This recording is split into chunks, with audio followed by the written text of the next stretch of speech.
Hey guys, new to book channel here. We got another review for you. It's going to be on Mr. Penumbra's 24-hour bookstore. Neat little book. Kind of like the cover. It's just a bunch of kind of bookshelves with books on it. It does glow in the dark. Probably a lot of people know this already. Kind of reminds me of the very first book I noticed that I owned that was glow in the dark. Scared the crap out of me. It was a Chuck Palahniuk book. It was Haunted, and I can remember reading it as I was falling asleep and kind of putting it over here on the bedside table, waking up in the middle of the night, and there's this ghost face just staring at me, glowing in the dark. So good memories, good memories. So Robin Sloan. Robin Sloan wrote Mr. Penumbra's 24-hour bookstore in 2012. Started off as a short story on his website and kind of grew from there into the book. Now, Robin Sloan himself is a rather interesting guy. His website's robinsloan.com. Suggest you should check it out. You join his website, he sends you little short stories he does, little snippets from other projects he's working on. It's pretty interesting. Now, Robin Sloan, he's worked from 2002 to 2012 in different media sources on the internet. He calls himself basically a media inventor, and if you think about it, we are all basically, to a degree, a form of media inventor. Actually, right now, I'm inventing media as I'm talking to this camera. So very interesting concepts, beliefs, very interesting thought process that he has. Really like going to his website, kind of picking his brain through there. If you go there, he encourages you to contact him. He'll Skype with you. He'll FaceTime you if you're a teacher. He loves to talk to your classes through Skype and everything like that. So go do that. Okay. Clay, our protagonist. Clay is in a time of recession in the United States. He's lost his job where he worked at a bagel store, creating their website and whatnot for the bagel store. So he finds himself walking around San Francisco looking for a job, and happens upon the bookstore. He goes in, meets Mr. Penumbra, gets the job. And he's on the third shift, graveyard shift, 11 to 7, whatever you want to call it. Notices that the bookstore's kind of odd. You know, he has your regular books, but most of the store is what he calls the way back list.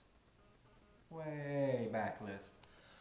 Basically, you know, it's books that you don't buy. They're not for sale. Not anyone can get them. They're just reserved for checking out to members in a group, and kind of interest him a little bit, interest his friends.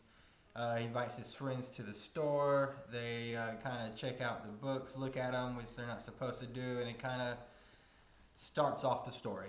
Now, the story basically is about a secret society trying to find immortality through books. They basically started 500 years ago or so with their leader, and he encoded into a book the way to become immortal, and they're trying to decode it and figure out how to live forever. Now what Clay does is him and his group of friends are, you know, they're up on the new times. They use the internet. They use all the resources of technology, and they're able to crack the code and figure out that they need to use technology to try to, you know, I guess, obtain the answer to the original book. And the story kind of goes from there. You know, it's kind of a questy type story. Young dude with friends tries to get girl, win immortality, get the prize. But in the end, you know, if you're searching for an answer the whole time, and the answer turns out to be one thing that you're not quite expecting, do you accept the answer, or do you continue to search for what you believe the answer should be? And I believe that's a big part of the book. You got to kind of think about that. how do you want to live forever? What are your thoughts on that? How do you see the possibility of keeping a legacy for times to come? And that's pretty interesting concept. You know, there's a lot about Robin Sloan throughout the book. If you go read about him on his website, get to know a little bit about him, you'll see his personality just all throughout this book. His type of personal thoughts all throughout this book. That being said, interesting read, pretty quick read, not too bad. It's was it 288 pages? So just a couple of days for most people, I think. And I think everybody would be better if they, be better for it by just reading it. So if you read it for fun, that's great. If you read it and it makes you think, that's better. That's what books are for. I hope this little review has kind of tweaked your consciousness, kind of poked at your brain, kind of made you want to read some books more. And I'll be talking with y'all later. All right, bye.